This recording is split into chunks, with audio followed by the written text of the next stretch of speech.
folks to join us. And so just give us a few minutes and bear with us. Thank you.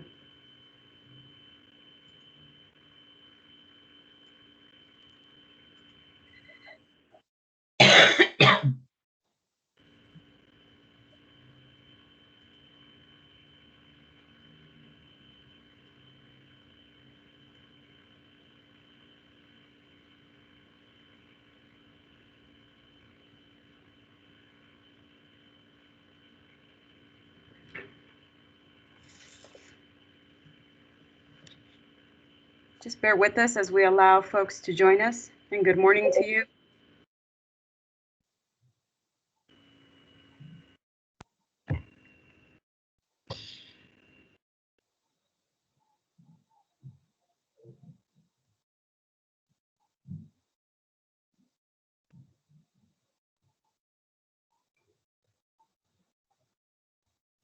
Okay, I think we'll go ahead and get started.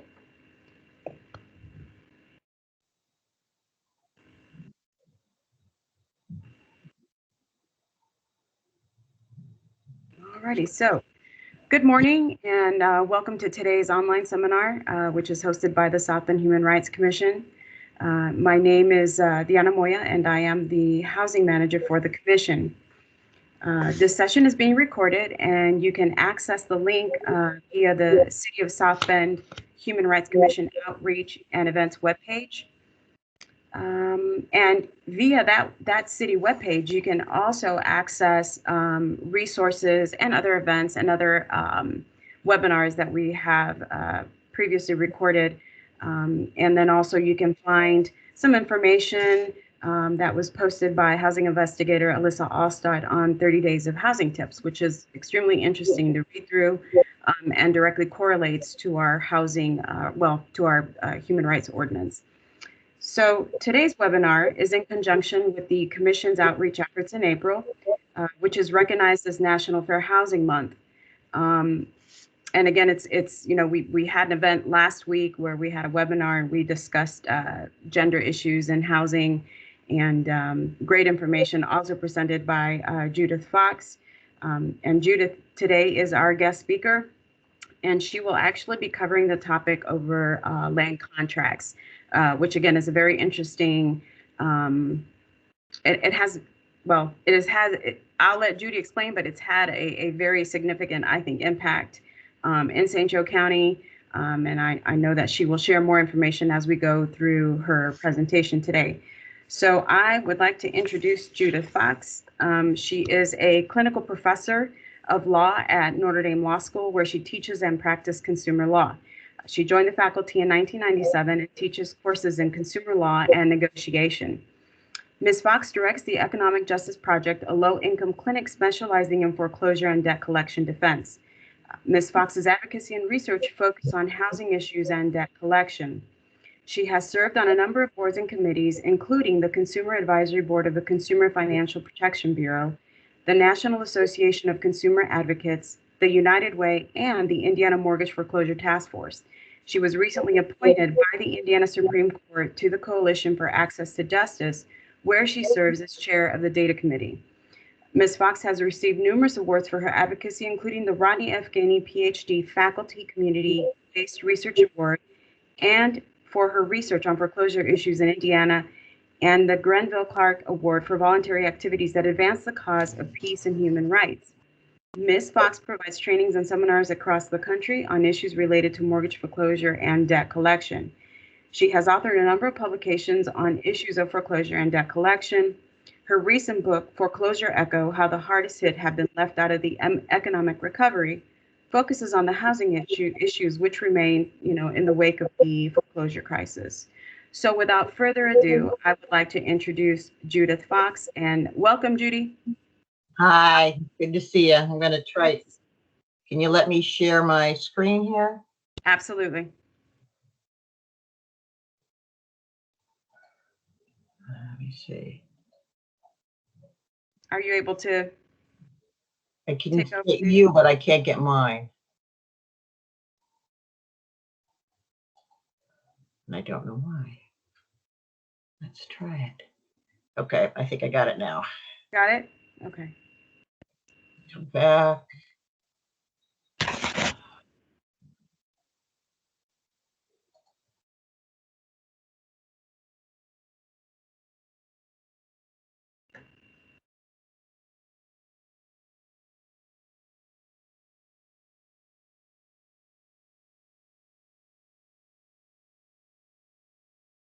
Just bear with us just a second, folks.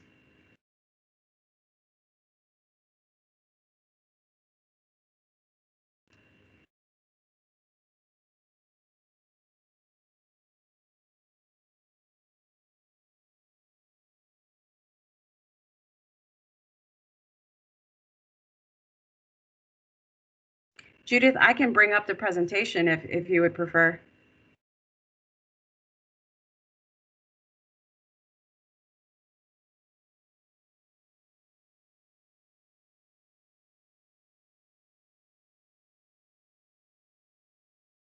Folks, if you'll just bear with us just a few seconds, I believe we're having some technical difficulties. We do apologize for that. So just bear with us.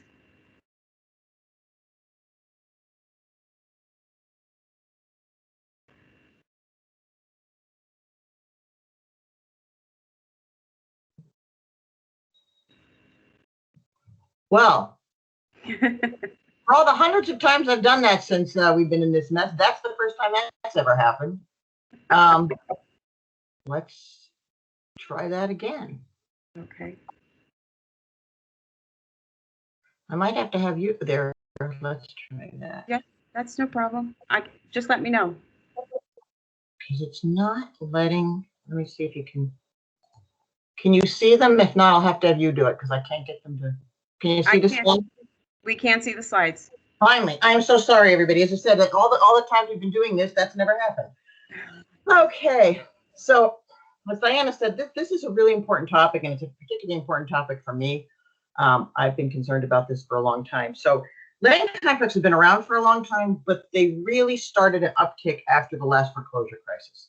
And part of that is because of the increase in abandoned properties and vacant properties, right? So between 2000 and 2010, the number of vacant abandoned properties in Indiana almost doubled. Or I'm sorry, increased by about half. I'm sorry, not doubled. By the way, Diana's going to have this deck available for people to look at. Some of the notes are a little dated, not the slides themselves, but some of the notes might be. So just be careful about that. So what we know is that the number of abandoned properties increased. We had a huge issue here, as I'm sure many of you know, with the 1,000 properties in 1,000 days, but it was still left with a lot of vacant properties. Part of this was that there were a high number of what we call bank walkways in Indiana during the financial crisis. And so this was a situation where the banks simply decided that it wasn't worth it for them to foreclose on properties. It wasn't worth it for them to gain, to acquire the properties in the foreclosure action. So they simply just walked away from the properties and left them abandoned. Oftentimes homeowners thought their properties had been foreclosed and weren't. And so in the end, the properties just sat there. The Government Accounting Office did a study of these walkaways back in 2010, which is a long time ago now, but it was related to the foreclosure crisis. And they found that St. Joe County, South Bend, Mishawaka were one of the hot spots in the country for bank walkways. And while we didn't, Indianapolis ranked higher than us. If you considered the housing stock here, in other words, the number of houses we had, we would have actually been higher.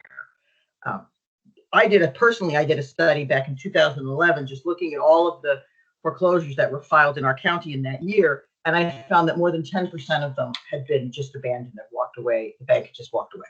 So that left us with a lot of problems. So it also, and this was a problem across the country, and so the federal government found themselves with all sorts of abandoned foreclosures, abandoned houses, and not quite sure what to do with them.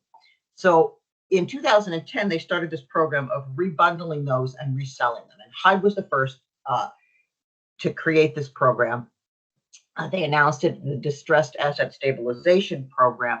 And the idea, or at least how they advertised it, was that by selling them It could give the homeowners more opportunities to rewrite their loans, work with the new owners. The new owners wouldn't be bound by some of the federal regulations that were hampering HUD's ability to do this, to rewrite loans. That's not what happened. As soon as these buyers, largely hedge funds, acquired these properties, they foreclosed immediately.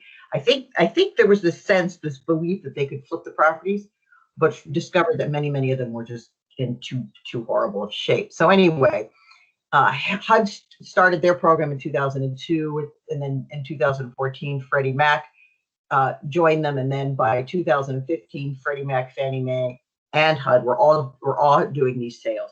The sales have continued. They have, because of community pressure and stuff, changed some of their guidelines, allowing community entities and not-for-profits to buy some of these homes or some of these loans to help people stay in them and also make sure they don't become abandoned.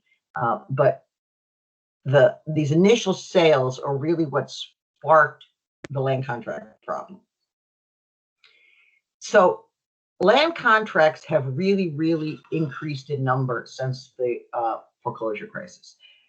So between 2005 and 2009, a study done by Regulators shows that there are about 9,300, and these are only 93,000. Sorry, these are only those that are recorded, and this is a huge thing to remember, because I hate when I find a typo online thing that is supposed to be interest rate. Sorry. It's a huge problem because not most, but a lot of people don't know that they should record their land contracts. A lot of land contracts are never recorded. So this number is definitely low. But even saying that, you could see that, the number has increased considerably since between 2010 and 2014. And there's other evidence out there that they're continuing to increase.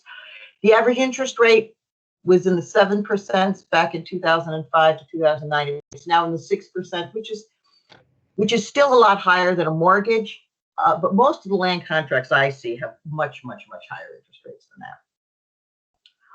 There are some hot spots in our country for land contracts, and we're one of them. Indianapolis, Detroit, Flint. But if you look at these places that are hot spots, you'll also notice that they were the hot spots for the foreclosure crisis. They were the places where there were many foreclosures that left us with a lot of abandoned properties. This is a map that was recently done in a Harvard study. Harvard looked at Michigan, Indiana, Ohio, Iowa, Minnesota, and Wisconsin to identify the hotspots for contract. They call them contracts for deed. These things go by many names. Here in Indiana, we typically call them land contracts. But you'll notice that our area is a hotspot for lots of land contracts. Typically, the land contracts are for properties of lesser value, maybe, or lower cost. So if you look at this chart, you'll see that really most of the land contracts are for properties in the $500,000 to $100,000 range, or $50,000 to $100,000 range. And we're going to talk in a little bit about why that is important. I noticed when I was looking at land contracts in Chicago, I found a lot of them in the $200,000 range. But then again, in Chicago, that's a low cost house. But across the country, it's closer to, say, the $50,000 to $100,000 range. Now, why is that? One of the main reasons is the disappearing small loan. And this is some statistics done by the Urban Institute. Actually, I had a friend there, Ellen said, well, and I asked her to do this for us, include South Bend, and she did. And it's part of a report that they did several years ago, when we were concerned about the rise in land contracts and the sort of disappearing of the small loan. And what we have learned is that, so if you look on the graph on the left, it shows the number of properties in South Bend that are valued at less than $50,000. And you can see that they have continued to increase. And on the right, you'll see the number of mortgages people were able to get for properties in that price range. And you'll see that they fell significantly. They also looked at the $100,000 range, and the graphs look the same, or would look the same. I just didn't get a chance to graph them out for you. So what happened after the foreclosure crisis is credit tightened up. But banks really stopped lending, or at least the bigger banks stopped lending or making loans for properties under $100,000. And that's a lot of properties here in South Bend. So people who were credit worthy couldn't get a mortgage because the banks had determined they weren't profitable to make. And it was a real problem if you're trying to buy a house under $50,000. But again, even under $100,000, there was this problem of the disappearing small loan. Now, the banking industry was blaming this on some regulations in the Dodd-Frank. There's a lot of debate about whether that was true or not. But in response to that, one of Senator Donnelly's last acts before he left Congress was to help push through some reforms to that to make it a little more profitable for the banks to do these smaller loans. So hopefully they would not have this excuse anymore. And there is some indication that the non-bank lenders have begun to pick up some of this slack, but it's still very difficult to get mortgages in this price range. So that brings us to sort of what is a land contract. Again, don't be fooled by the names. They go by lots of different names. You have to actually look at the contract. So here's some, just that I have found copies. So sometimes they're called agreements for deed, contracts for conditional sale, contracts for deed, land contracts. What you really have to do, and some of the bigger players in this market have been these ones that are named here. Now, Harbor Portfolio has changed its name, and I keep forgetting its new name because they had so much bad press that they decided not to do this anymore. But what is a land contract? A land contract is a way to buy a house. It's kind of like rent to own, but it isn't. So it's where you make all of your payments, but the house stays in the name of the seller. So when you buy a house by mortgage, the house gets transferred to you, and there's a lien on it, and you're paying against that lien, paying the mortgage. In a land contract, the owner, the seller, keeps the property in their name, and you make payments, and so you don't actually own the property outright until you make all your properties. You have an equitable lien on the property, but you don't actually own the property. Okay. Going back to some of the big players, a lot of the buyers of these abandoned properties were hedge funds like Lone Star, Bayview Assets, Saline Residential Purchasing. And again, as I mentioned, the problem was when they got all these properties, they realized that they weren't flippable. They weren't the conditions were bad. And so they turned to land contracts basically as a way to get out from under them. And they turned to very predatory land contracts, which I'll talk about in a minute. So you're probably wondering why we're talking about this in a fair housing context and in Fair Housing Month. Because land contracts and fair housing are very much related issues, right? And this is just one map from one piece of litigation that's been going on down in Atlanta. But you can look at the dark areas indicate where minorities live. The orange kind of dots show where there are land contracts. What we know is that land contracts are more often taken out by minorities, Hispanics, and African Americans more specifically. And a lot of that has been because other means of financing haven't been available to those groups. And part of it is they're being targeted by these predatory sellers because they are perceived as being vulnerable populations. This is not a new problem. This is a pretty famous book by Beryl Satter, talks about the contract buying crisis in the 50s and 60s. So a lot of African Americans moved up from the South to Chicago.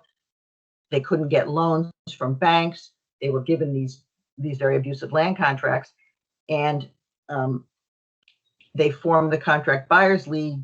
They had a rent strike in order to get their land contracts rewritten in a way that would be fairer and not so abusive and allow them to actually own the properties. This was one of the catalysts to the Fair Housing Act. It wasn't the only one, but it played a significant part in pushing the Fair Housing Act. Okay, so historically, up until 2009, by the way, the federal government actually tracked land contracts. After that, they dropped in numbers significantly, and they dropped because the industry had discovered the predatory subprime loan. So, hey, I don't have to give you a bad land contract, I can give you a bad mortgage. But the what we know is that they tend to be more often given to Blacks or Hispanics, and they used to be a Southern issue. There were a lot more of these in the South. If you look, back in 2009, maybe only 10-12% of land contracts were found in the Midwest, right? And almost half were found in the South. That has really changed. But what hasn't changed, and this is a fairly recent study being done at Harvard, they still are very, very much concentrated in minority neighborhoods. So most of them, if you see in the far right, can be found in neighborhoods where there's about 13% or more minority groups, and very, very few of them are found when there's fewer than 2% minority groups. So, and these tend to be not minority, African American. They tend to be concentrated in African American neighborhoods and Hispanic neighborhoods. This particular study was looking at African American neighborhoods, but others have looked at Hispanic neighborhoods. So what we're finding here is kind of a cycle of discrimination, right? So we had the problem of redlining early on, right, where the federal government drew lines around certain neighborhoods that had minorities and then discouraged, refused to guarantee loans, insure loans in those neighborhoods. So African Americans couldn't get loans. So they were forced, as the contract buyers leagues buyers were, into land contracts. Well, then we have what was called reverse redlining. That's when the banking industry started offering lots of subprime loans to this population and gave people mortgages. And so the land contracts, disappeared kind of. But then we had the foreclosure crisis. These neighborhoods were just completely devastated. The minority neighborhoods lost more homes than anyone else. And so then the industry started buying up these mortgages that had failed and started offering land contracts again. And so we sort of have this cycle of discrimination in this population area. We've had some recent cases here in Indiana on the fair housing issues. One of them, and both of these actually deal with a kind of hybrid of the land contract, the lease with option to buy, which I'm going to talk about more specifically later on. But the Rainbow Realty federal case is still pending. There was a state law case against the same entity that has, which didn't bring out fair housing issues, but brought out other issues, that was decided by our Supreme Court fairly recently, last year. And then the Fair Housing Center of Central Indiana sued a large purveyor of Casas Baratas, which is a large purveyor of land contracts in the Indianapolis area. That case settled. It was a case of targeting Hispanic neighborhoods with these lease with options. All right. So what's the connection between land contracts and eviction? Eviction is a very big issue right now, so I did want to bring this up because this is really, really important. And this is where I think the general public doesn't understand. You really are not by law allowed to go into small claims court and evict somebody who has a land contract, but it happens every single day because people don't know their rights. And frankly, sometimes these land contract sellers just plain lie to the court and don't let them know that this is a land contract. They present it as if it was a month-to-month lease when in fact it was a land contract. So our courts have said that a land contract should be treated like an equitable mortgage. It shouldn't be treated as a rental. And therefore, if there's a breach of that contract, someone can't make their payments or things, it requires a foreclosure, not a quick trip to small claims court to have you evicted. You can only do that forfeiture and quick claim, quick move to small claims court if the buyer has only made minimum payments and abandons the property. Now, people have interpreted that to mean way more than or less than it means, I should say. And so I really want to spend a little time talking about what that means. What's a minimal payment?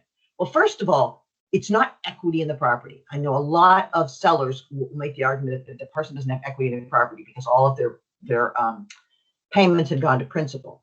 But all the courts, multiple courts have said that when you're looking at this less than minimal, you have to consider both the principal and interest payment. So if my payment was $500 a month, it doesn't matter that $499 of that went to interest. They still have to count that I made a $500 payment. So some examples out there in the courts.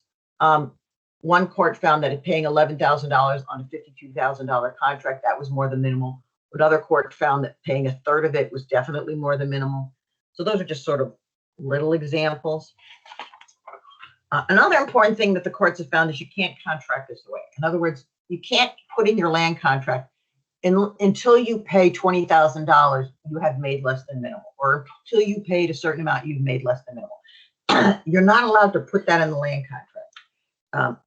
And that's really important because people try to put really ridiculously high numbers and say, hey, if you don't pay, half, then it's minimal.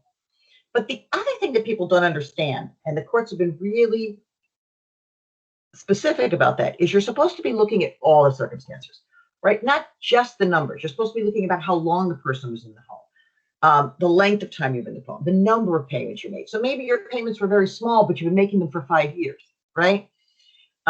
Because you got a 30-year land contract or something, right?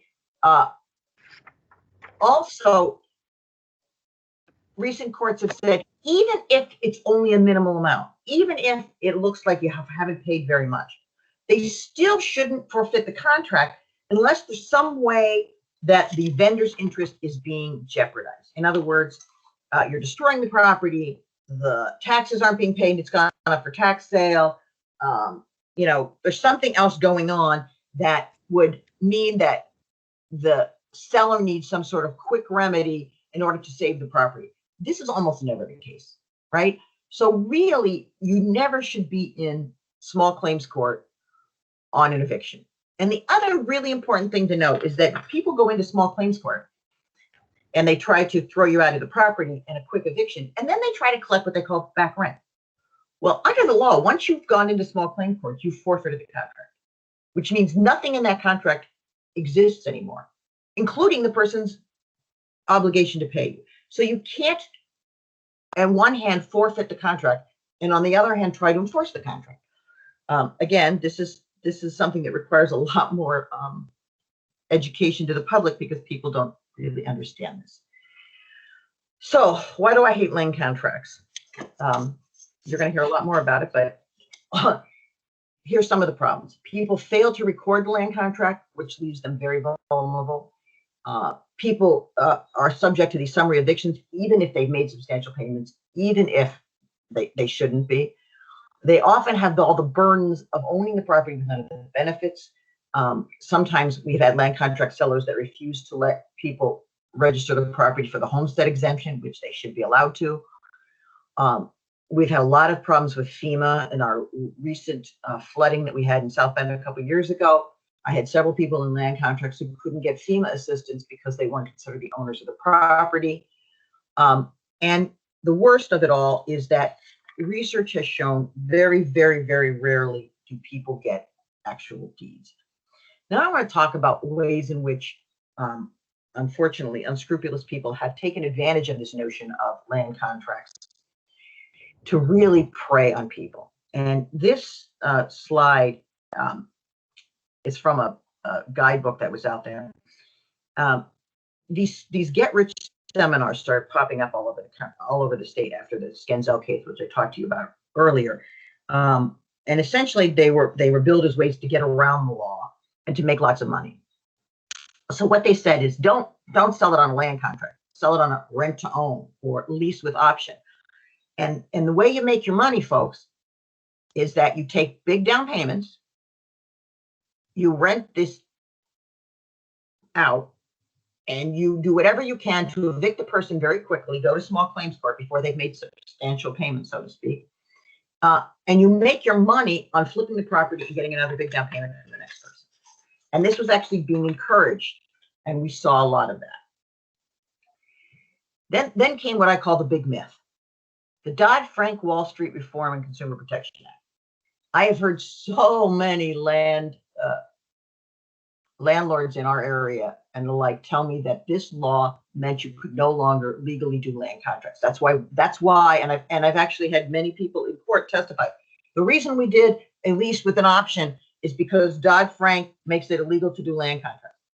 Nothing could be further from the truth. There is nothing in the Dodd-Frank Wall Street and Reform Consumer Protection Act of 2010 that does anything to make a land contract illegal. What it does say is if you do certain kinds of land contracts, you have to follow the federal law. So really what people are trying to do is create these lease options to avoid complying with the federal law, and it doesn't work, right? Because it is illegal to split a transaction to try to avoid truth in lending laws and to try to avoid the Skenzell protections. So falsely claiming that this is a rent with option, lease option, means that you're really doing something illegal to try to split the purchase into two different things to try to avoid the federal law. I made reference to this Rainbow Realty case earlier, and this is really significant because what these rent to buy transactions look like is, I'm going to give you a lease for a certain amount of time.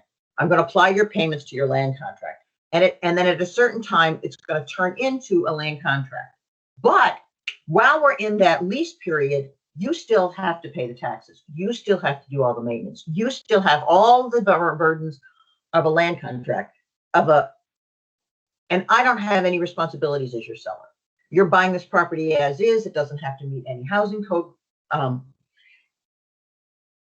requirements. And the court said no. The court said, if you're going to do that, if you're going to claim it's a rent with a lease, with an option to buy, during that rental period, you're a landlord and you're subject to all landlord-tenant statutes, which means that house has to be habitable and compliant with all housing codes when the renter enters it. And any maintenance that has to be done by the seller, landlord, not the person who's buying it. Okay. So let me talk about the significant federal laws that apply to land contracts that people always forget about. The first is truth in lending. And whether truth in lending applies, you really have to look at the entire transaction, right? And a lot of these more modern, more recent land contracts have been designed in ways to try to hide what it really is, calling it by other names, dividing it into several different documents, but you need to look at the entire transaction. And when you look at the entire transaction, you'll be able to tell if the federal law applies. And I tell my students that is this a duck? This is is it a duck analysis, right? So if it walks like a duck, it talks like a duck, quacks like a duck, it's a duck. So what you look at, if all the responsibilities of ownership are on the tenant, but none of the benefits, it's probably a land contract, right? And they have all the responsibilities of a tenant as well, but none of the benefits, right? If this option is impossible to exercise, right? If they're giving a large non-refundable down payment as well as an option fee, it's probably a disguised land contract. If all the payments are applied to the balance, it's probably a disguised land contract, right?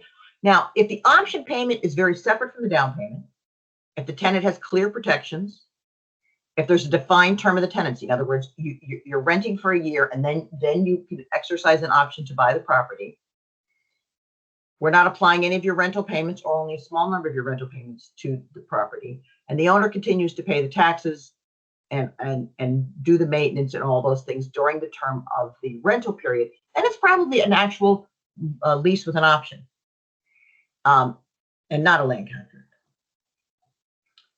Federal law treats land contracts like they were mortgages. So from the terms of federal law, truth in lending applies, the Homeowner Equity Protection Act applies, the Real Estate Settlement Procedure Act might apply, Equal Credit Opportunity Act, Fair Housing Act, SAFE Act. Now, all of these are only going to apply if you're actually in the business of selling properties, right? So if I'm just, Judy Fox, and I want to sell my house to somebody by land contract, none of this is going to apply. This applies when I'm doing multiple transactions. So, and specifically, this is the Truth in Lending Act regulation, and I just wanted to point out that it specifically talks about installment land contracts as being covered. So you're covered under this law if you're regularly extending credit. And that gets really complicated. But basically what the law says, if you've extended credit by this way 5 times in the preceding year, you're covered. But if you've sold 2 properties that are high cost in the preceding year, you're going to be covered. But if you broker just 1 loan, in other words, you act as the broker for 1 land contract, you're going to be covered. And what's interesting to know, if you offer any higher cost loans, you're going to be covered. And there's 2 different definitions that we need to talk about. So why does it matter if truth in lending applies? Well, because truth in lending requires you to tell the buyer the amount that's being financed, the APR, which is the annual percentage rate, the total of all their payments once they pay it, when their payments are due and how much, what their finance charges are. Almost never do I see these things being disclosed to buyers when they buy a land contract. Now, what the Dodd-Frank did do is create these categories, which are really, really confusing. I will be honest with you, and I'm not going to try to get too technical, but just to explain to you. So the high cost loan, if the loan is 6.5 percentage points more than the average prime offer rate, it's hard to find that, but let me give you an example. I was just looking at a loan that was made July 25th of 2016. At that time, the average prime rate was 3.19%. If you add the trigger of 6.5%, you get an interest rate of 9.69. That particular loan was being offered at 10%, which means it was higher than the 9.69, so it was a high cost loan. If you give someone a high cost loan, first of all, you're under truth in lending. You can even do one of these or your broker one. But you have to make an assessment whether the person actually has the ability to repay the loan. If this is a refinance, in other words, they had a contract before and they're refinancing it, they have to have the right to rescind the contract within 3 days. There are special notices that have to be given about consumer rights. We don't have time for me to go into them, but just know that there are special notices. The person has to be able to go through pre-loan like housing counseling beforehand, and you can't roll in any financing or points or other interest charges into the cost of a loan if it's a high cost loan. Then they created this thing called a higher price loan, and this is why it's so confusing.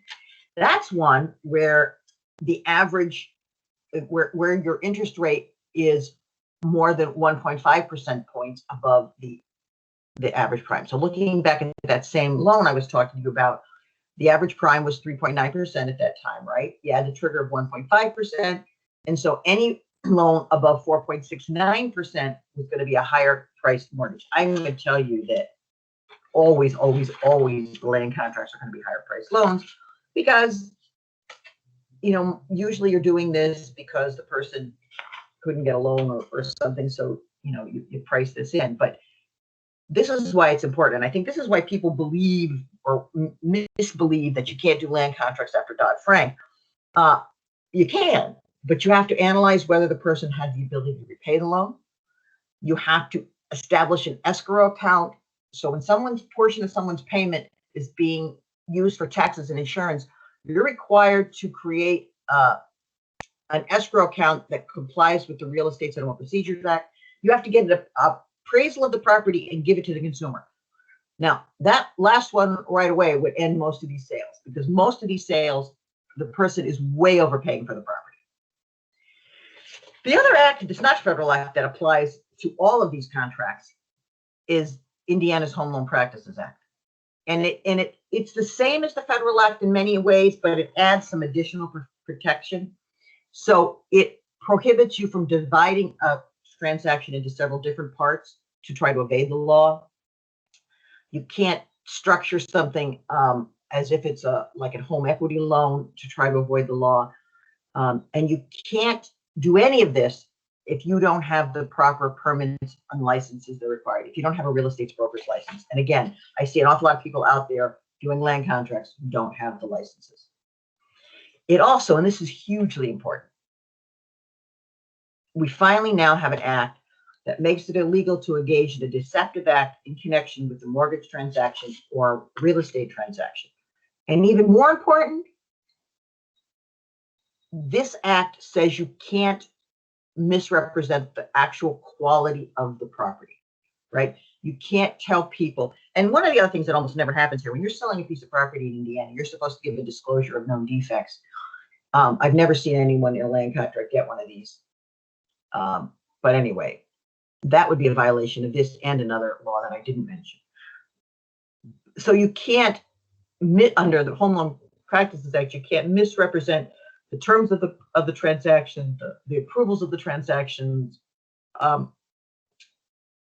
You can't basically claim it's something that it isn't. So you can't tell people that they're buying the property when you're just giving them a lease, for instance. And you also can't misrepresent the actual property, right? So you can't tell people that, oh yeah, it's all been inspected, everything's great, you know, everything works, we know it, when in fact it isn't. I'm going to really quickly, because I wanted to have time for some questions, talk about this escrow requirements. And this again makes it problematic for people, I know, to do this if you're not in the business of doing, but you have to maintain that account in a separate account. You have to give an accounting of it. Really, if you're not a chartered bank or a creditor in the transaction, you're going to have some trouble with this. But it needs to be kept separately. You have to be, no, that's go back a slide. You have to keep it in a separate account. You've got to give the homeowner a yearly accounting of this. And actually, I've got slides out of order, so I'll get to that in a second. Let me do this and then I'll go back. So the Real Estate Settlement Procedure Act requires you to have an escrow account. Again, I said you have to give yearly statements, but it also restricts how much you can collect in escrow, right? So you can't ask people to pay you $500 a month for your taxes if your taxes aren't $6,000 a year, right? So what essentially each month you're allowed to collect is 1/12 of what the taxes will be, and you can have a little bit of a cushion in case the taxes go up. And at the end of the year, if the person is overpaid, you have to return their money to them. Again, I have never seen anyone in a land contract get any kind of a statement at all. And this is another problematic part of land contracts because people tend to not know how much they put in or how much they paid. Another part of Indiana law is that, and this is part of the Home Loan Practices Act, if you are going to sell a property by land contract, you have, and there's an encumbrance on it. In other words, you've got a mortgage on it, or you've got a tax lien on it, or something like that. You have got to let the buyer know by certified mail in writing before they sign a land contract. And if in the middle of the land contract you get a mortgage on the property, you've got 10 days to let the buyer know by certified mail that you did that. And this again is one of the scary things about people buying properties by land contract, because the owner can go out and get a mortgage on that property, making it impossible for them to give you title. And yet there's nothing you can do about it. And in Indiana, the only thing you can do about it is get notice. So we talked about that. All right, in summary, the problems we see most often, oftentimes these houses are just plain not habitable. People are buying them, being told they're buying them as is, great. And when you buy a property, you are buying it as is, unless you're doing a lease with an option. So if it's a lease with an option, during that lease period, they have to make it habitable. It's up to the landlord. But a lot of times people buy these things through land contract, and the cost of making them habitable is so high that they're never really going to be able to buy the property. And some of these sellers count on that. They count on the fact that you're going to invest a lot of money in the property and then default, and they're going to get the property back, and they're going to get the benefit of that. You've got a right, by the way, to get some of the benefit of the value that you put into the property, which is why I strongly recommend, if you're in one of these land contracts and you do any kind of repairs or improvements, to keep receipts and copies and proof of what you've done. Another problem is the chain of title. People rarely get title searches when they do these, which again, before you buy a property, you should always have a title search done to make sure the person who's selling it to you actually can sell it to you. I've had clients who bought properties and land contracts from people who didn't even own them, right? And the other problem is you need to record your land contract, because that prevents the seller from selling this thing out from under you, which again, I've seen happen lots and lots of times. They almost always have inflated interest rates. They almost always are being sold for far more than they're worth. I will go out on a limb and tell you that I have rarely seen these that didn't violate federal law. And in the end, you're putting a lot of your money into something that you're rarely going to recover, that you're rarely going to get. It's extremely rare for people who buy houses and land contracts to ever actually own the house. And that's why I would, say that the best thing for everyone is to request a mortgage, not a land contract. So with that, I will stop sharing, and hopefully we have some questions. And I'm sorry for the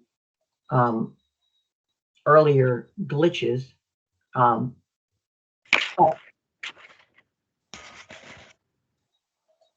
back on here. Let me see if I can get my camera on. My camera doesn't want to cooperate with me there. So do we have any questions? We do. We actually have a question from Scott Palmer. He said, Judy, great presentation. Thank you. This strikes me as, among other things, a consumer education issue. What barriers are there to effectively educating consumers, either prior to getting into trouble with a land contract or getting out of one, as favorably as possible? So it is really, and I agree with you that this is a consumer education issue. And it's interesting because Diane and I were talking about this earlier before all of you got on. And Jay Lewis, who is a local attorney, he has been working on this with me for years, and I've just been so busy that we haven't really gotten into it. But the idea came out in our conversation this morning that we should probably create some kind of a guidebook for what consumers should know. And I think that's a great idea, and I'm going to try to get a student on that.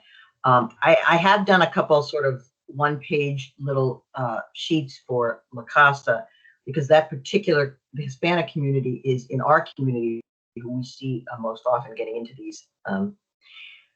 But I think we have to educate sort of frontline workers, people who are dealing with people who are looking for houses, not-for-profit agencies who are working with people who are trying to become first-time home owners, to let them know what they really should do.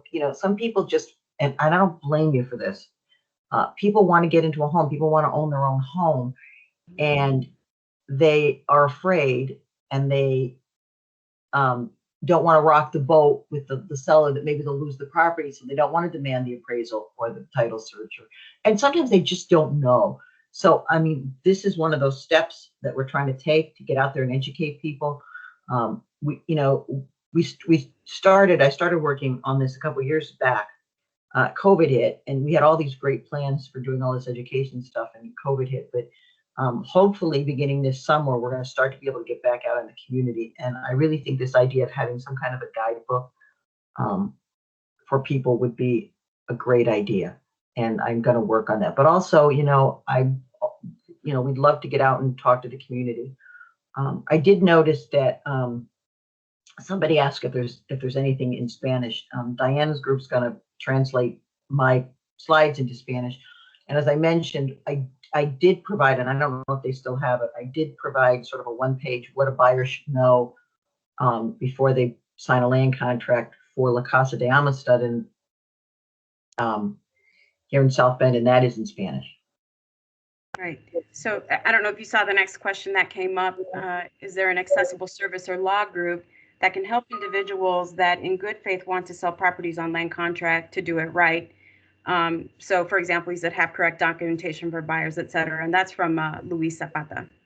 Yeah, and that's what Jay Lewis and I have been trying to work on. And I've got to apologize. I don't know if Jay was able to keep going on the project. We started on it, and then frankly, with COVID and the crisis with evictions and things, we just didn't have time to do it because we had so many live clients. I'm going to work on that this summer. I think that's a good project. What we're trying to come up with is sort of a form that is, I'm not going to say it's seller friendly or buyer friendly. It's just a form that would comply with the law and not be abusive. Mm-hmm. And then with sort of things to letting people know what it is that they need to do in order to stay compliant with the law. And I think that Right now, there's a lot of forms out there, but they don't all comply with the law, especially since, they're not state specific, right? So they might comply with law in one state, but they don't comply with the law here. And that's a real problem. And it's not even so much the actual land contract form. It's all the other things that people have to do as part of that transaction that they don't understand. So I have a question for you, Judy. You were talking about the high interest rates, how land contracts, often, set the high rates, much higher than, for traditional mortgages. Is there a maximum legal interest rate in the state of Indiana? No. Not on these. So that's the unregulated portion of it, right? Yeah, right. Because they're not banks, they're not doing, so yeah, the answer to that is pretty much no. We really don't have we do have a rate related to like small loans and things, but for the most part, these fall into a crack. And yeah, that's just an area that I wish we could get better regulation for, but we don't have it. I agree. Yeah. I have another question. This is from Aladine DeRose. She says, "Great presentation, Judy. What can be done about problem that banks or general regulated lenders do not make mortgages on lower priced homes? We're told that banks won't lend on property value less than 40K. What can potential homeowners do to acquire property short of land contracts? So, what are those alternatives that we have?" That is a huge problem. We brought this to the attention to regulators when I was on the CFPB advisory board many, many years ago. I know that when Pete Buttigieg was mayor, I shared all the data with him, and I know he took it to the feds. I know he's, has been working on that. We've shared it with the federal regulators. The problem is they can't make banks lend the money, right? Part of the reforms that went into the Dodd-Frank were supposed to make it a little more profitable for banks to do this. I think some of our local lenders, the smaller banks, are aware of this problem and have been trying to, help with this. And some of them are giving these smaller loans. Right now, most mortgages are actually not given by banks. Most mortgages, I think Quicken, last time I looked, was the largest mortgage lender out there. But it's not even just a problem with acquiring properties. We've noticed that it's a problem even getting like a small loan to fix your roof, right? So I really do think that we need to come up with some sort of community lending, land bank type situation that can help with, because we've got a lot of properties in this low end price range, and that's why people end up with these land contracts. And we really need to have a more systematic way of looking at this problem. I agree. I know that we received a call not so long ago from a person who was about to enter into a land contract. And one of the things that they mentioned was that they asked us if they were able to hire their own inspector to come out and do an inspection on the house. And so I thought it was interesting. And what they said was that they had tried to reach out to other organizations and really hadn't gotten a straight answer whether they could hire someone to come in and do a complete inspection of the property before they purchased it. So what's your answer to that? Not only can they should. I would tell you should never buy a property unless you've had it inspected, unless you had a title search done. Which again, it's going to cost you money. I know that.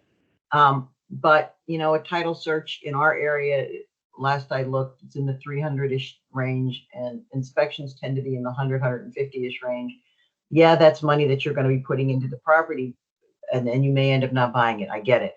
But if you don't do that, you could end up with huge problems. You could find out that there's huge structural problems with the property that you can't afford to fix. You could find out that there are, contested title, and the person that's selling it to you doesn't even own it. And so therefore, the person that's selling it to you can never give you a title to the property, no matter how much money you put into it. So those things, and see that, and that's one of the problems I think that often these properties are bought and sold without the benefit of either lawyers or real estate agents. I'm going to put a plug out there for real estate agents. Somebody asked how real estate agents can help. Just informing people of these things that they should do, and then having some kind of actual closing where people get copies of all their documents.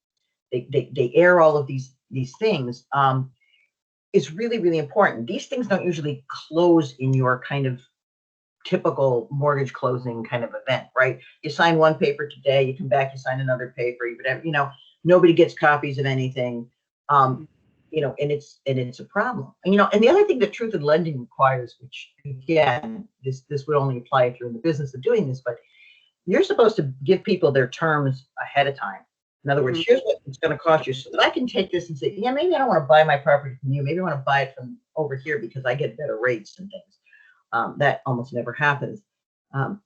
But again, to me, the crucial things are an inspection, an appraisal, and a title search.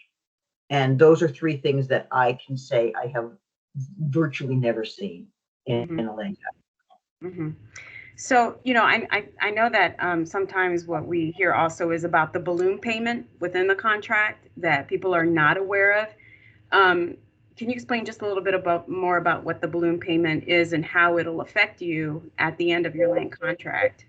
So this again comes back to that whole truth in lending issue, right? Because you're supposed to get a disclosure about how many payments you're paying, how much you're paying, what the amount of each payment is, which should include something that says to you, so you're going to be paying for 15 years, and at the end of this, you're going to owe X amount of money if you make all your payments.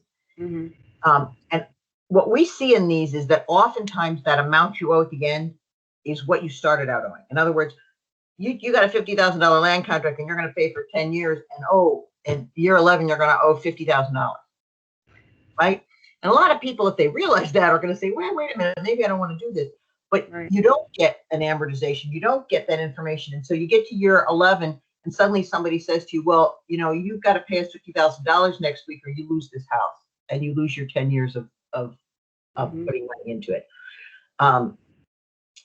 There are certain restrictions on the size of balloons and those kinds of things in the home, in truth in lending.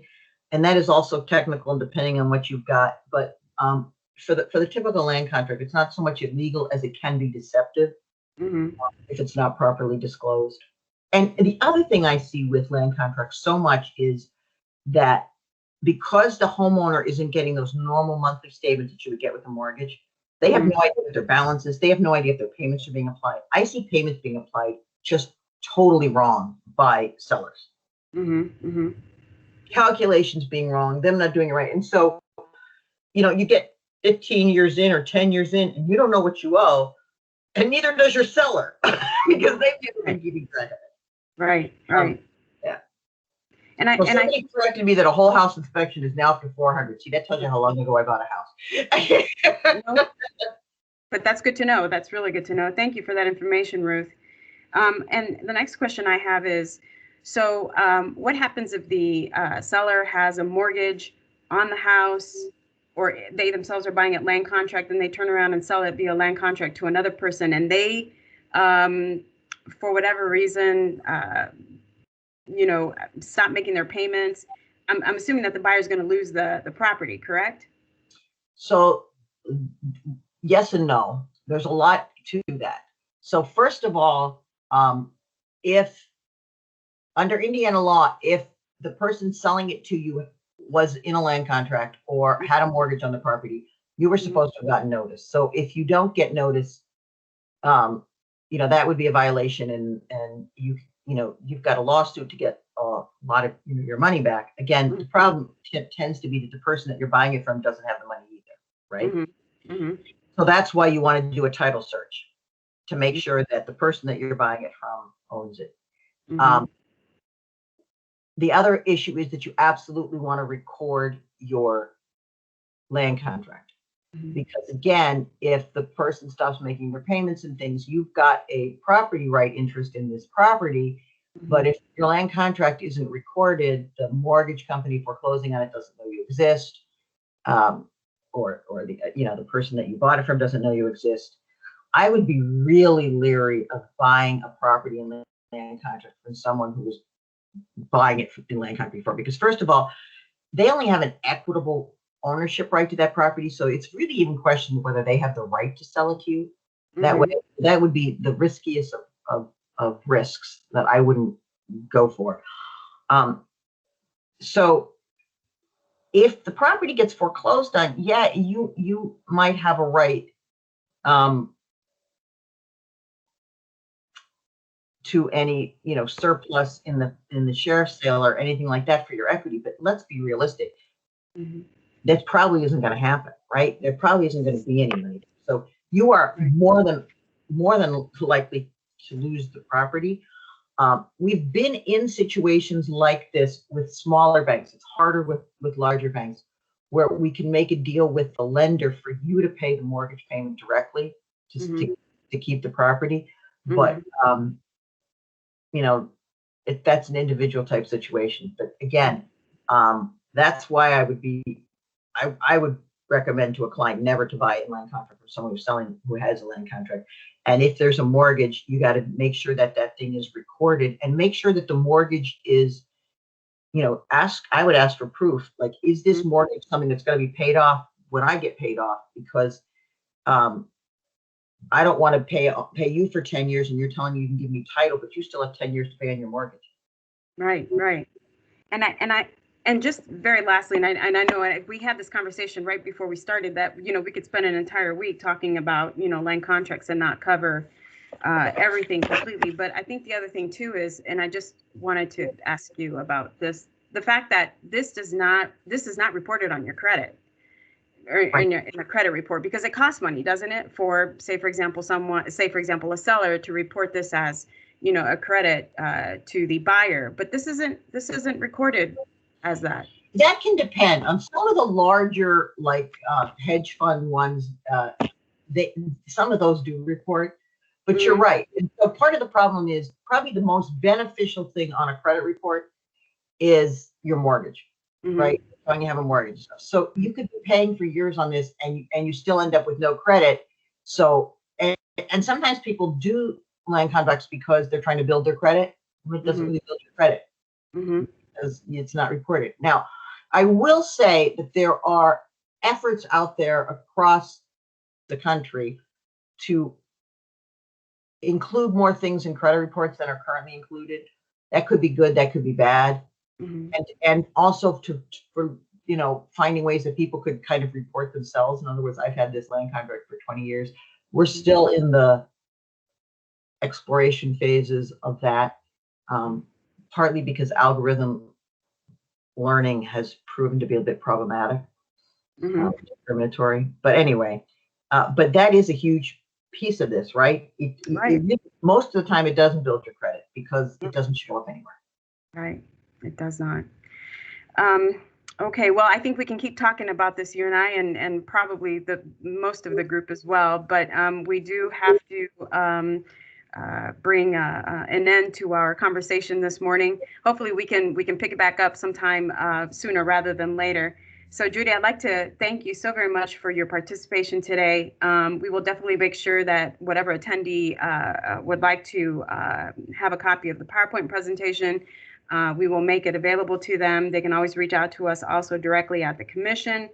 Or, and then, of course, the ones that we will be translating into Spanish, we should have sometime next week available for anyone who would like those as well. So, Judy, thanks again. I'd like to thank the staff of the Human Rights Commission for their assistance with pulling this together. That's Deidre Pickens, Alyssa Alstein, and Crystal McCain.